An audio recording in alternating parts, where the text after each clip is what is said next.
problemas del agua en el mundo son inmensos. Obvio, pero quiero empezar diciéndolo para no generar ninguna confusión. Como dice la encíclica Laudatio Si, Laudato Si, que este evento me ha dado la oportunidad y la obligación de leer, no la había leído. Vengo de una trayectoria, de un perfil laico. Me ha interesado mucho, me ha interesado profundamente este documento. Dice la encíclica que no hay dos crisis separadas, hay una ambiental y otra social, sino una sola y compleja crisis socioambiental. ¿Qué puedo decir yo a añadir a lo que todos ustedes saben y a esta definición? Subrayar algunas ideas, discutir o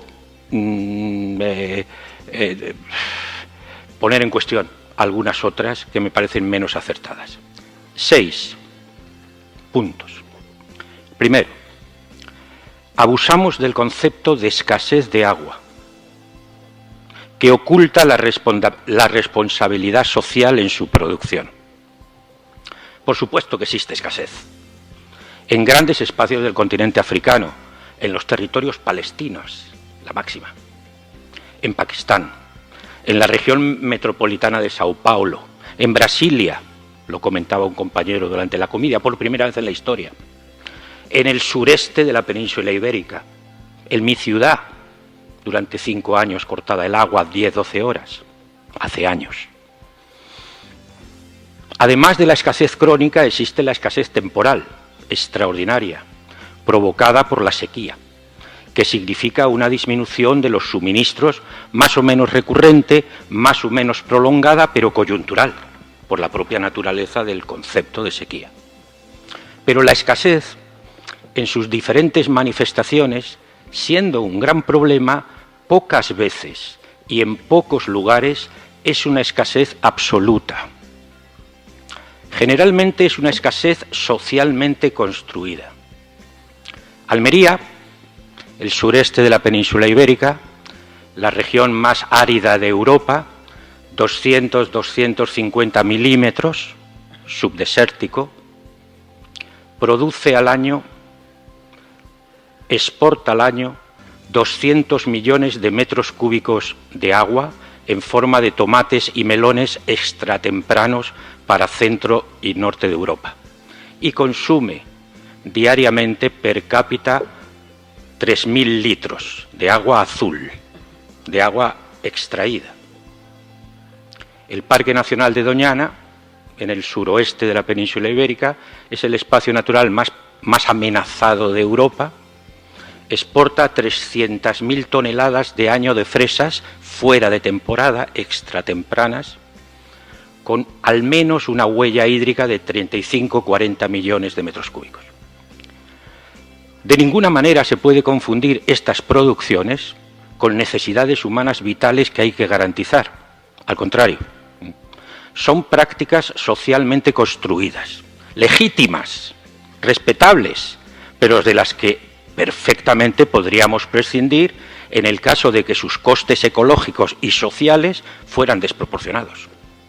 Como dice la encíclica, la humanidad está llamada a tomar conciencia de la necesidad de realizar cambios de estilo de vida, de producción y de consumo. Es la clave. Ocurre que decir esto y no decir nada es lo mismo, pero es la clave. No quiero transmitir una idea eurocéntrica del problema. Lo mismo se podría decir de otras producciones de gran impacto hídrico y ecológico que afectan a otros continentes, como el aceite de palma, la piña, los cultivos transgénicos para la alimentación del ganado vacuno, etcétera, etcétera, etcétera. ¿Por qué no decimos que el aire, la atmósfera es escaso y sin embargo decimos que el agua, la hidrosfera es escasa? Segunda, también la idea de desequilibrios hidrológicos espaciales, geográficos, contribuye a oscurecer el problema. Claro que la distribución geográfica es desigual, pero poco podemos hacer para resolver eso. El agua azul, no se desplaza fácilmente, a no ser por su propio cauce. El transporte del agua, como mucha gente cree es la solución, tiene grandes problemas, grandes costes ecológicos, sociales y económicos. En realidad, todos ellos costes económicos, en el sentido aristotélico de la palabra, economía, procedente del griego oikos, casa, y nemein, administración, la administración de la casa. ¿Por qué a nadie se le ocurre decir que los bosques están desequilibradamente repartidos por el mundo? ¿Por qué no se suele decir que hay exceso de bosques en las regiones ecuatoriales y déficit de bosques en el cinturón subtropical de altas presiones? ¿Por qué casi nunca a nadie se le ocurre presentar el índice de madera o los árboles disponibles por habitante? No quiero decir con esto que la presentación territorializada de los índices de estrés hídrico, de agua disponible por habitante, metros cúbicos habitante año, como los magníficos del Pacific Institute, adelantados hace muchos años por Peter Glake en un artículo que hemos comentado de hace más de 20 años, no quiero decir que estos índices sean innecesarios o inútiles, pero sí que desde mi experiencia de análisis de las políticas de agua, en ocasiones se interpretan mal y generan confusión. Tercero, los debates, y derivado de lo anterior, los debates sobre los recursos naturales son debates políticos, como desde el primer momento dijo el profesor Bátimo. Y dice la encíclica, lo dice con gran claridad. Lo que pasa es que dice eso y dice otras cosas. Los debates sobre la gestión de la atmósfera, del clima, de las tierras de cultivo, de los bosques, son debates intrínsecamente políticos. A pocas personas se les ocurre relacionarlo con las categorías de escasez o de desequilibrio natural, de desajuste de la naturaleza. Sin embargo, el debate sobre el agua sigue todavía en parte ontológicamente naturalizado a través de esas categorías de escasez y de desequilibrio natural que dominan las imágenes, las metáforas que tan importantes son para configurar los discursos. Y paradójicamente, esta parcial naturalización del problema conduce a la justificación, en ocasiones, nunca se puede generalizar, porque la realidad es muy variada, pero como idea fundamental, conduce a la justificación de una idea prometeica, tan cara, tan querida, de las perspectivas modernizadoras, tecnocráticas, infraestructuras, tecnologías hidráulicas, gestiones expertos, a los enfoques tecnoeconómicos, como los denomina la encíclica. Y de estas perspectivas se deriva la consiguiente despolitización de las soluciones. Despolitización. Eso parece bueno. La gestión del agua, suele decirse, está demasiado politizada. No, al contrario. Politizar significa comprender que casi siempre los problemas están provocados por usos desproporcionados y apropiaciones desiguales, generalmente al servicio de élites privilegiadas que hay que resolver políticamente. El temor prudente y colectivo a los desastres naturales es necesario y útil para prevenir el riesgo. Pero el mensaje de escasez absoluta, de desequilibrios, se asienta frecuentemente sobre una suerte de ecología del miedo que alimenta posiciones reaccionarias y urge fórmulas tecnocráticas de intervención sobre la naturaleza. 4. Las necesidades humanas básicas son una fracción pequeña del recurso natural, del recurso natural renovable, incluso del disponible, efectivamente.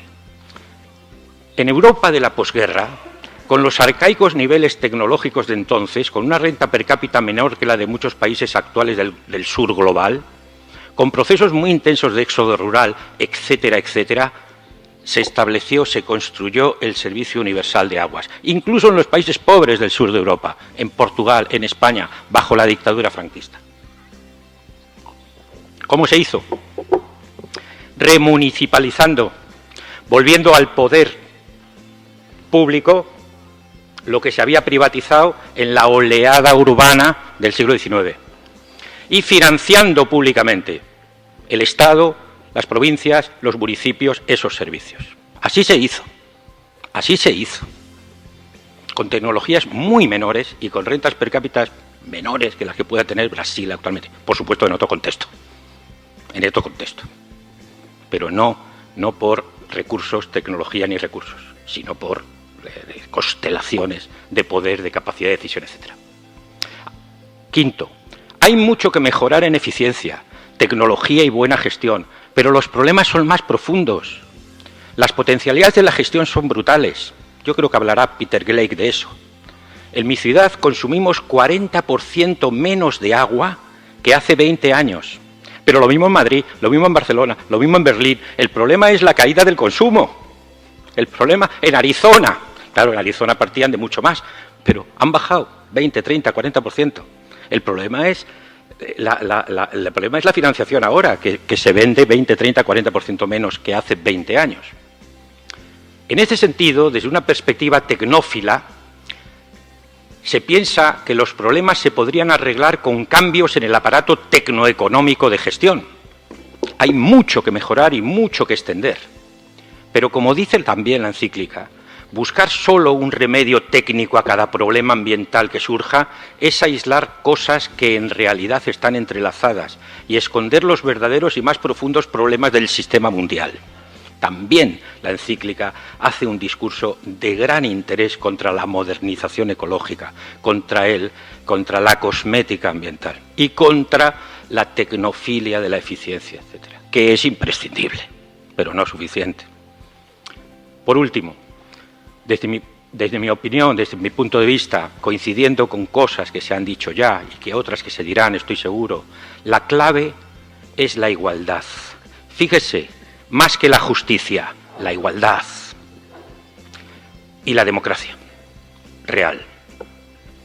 Sí, los recursos son limitados y existe avaricia, incultura, prepotencia individual y colectiva, pero centrarse en ello distorsiona el diagnóstico de los problemas en contextos en los que domina la desigualdad social, porque como dice la encíclica, y es emocionante leerlo, quienes en realidad poseen la libertad son los que integran la minoría que detenta el poder económico y financiero. Es que los demás no tenemos libertad, de acuerdo con el Papa Francisco. A esto habría que añadir, siguiendo la magnífica exposición de la profesora Sultana y también la intervención posterior de Nolasco, una llamada a la toma de atención sobre las profundas desigualdades de género, sobre el especial sufrimiento de las mujeres cuando el derecho humano al agua no se cumple, así como sobre la especial importancia del papel que les corresponde para hacerlo cumplir. Efectivamente. En síntesis, los mensajes claves desde mi punto de vista son los 4 siguientes. Sin ignorar la enorme gravedad de los problemas, no debemos caer en la naturalización de los fenómenos ni en las ecologías del miedo. Segundo, hay que ir más allá de la perspectiva tecnoeconómica, en la que los debates ideológicos necesarios se reemplazan por la planificación tecnocrática y la gestión experta. Tercero, hay que reivindicar la acción política, que se manifiesta cuando aquellos con los que habitualmente no se cuenta se hacen ver y escuchar, es decir, se hacen perceptibles e importantes en nombre de la igualdad. Y cuarto, hay que apoyar las instituciones, las experiencias, las administraciones, los sistemas a todas las escalas, incluida la necesaria escuela de cuenca hidrográfica, que están intentando y están consiguiendo en ocasiones cambiar los modelos de producción y de consumo y los patrones de distribución de los recursos. Muchas gracias.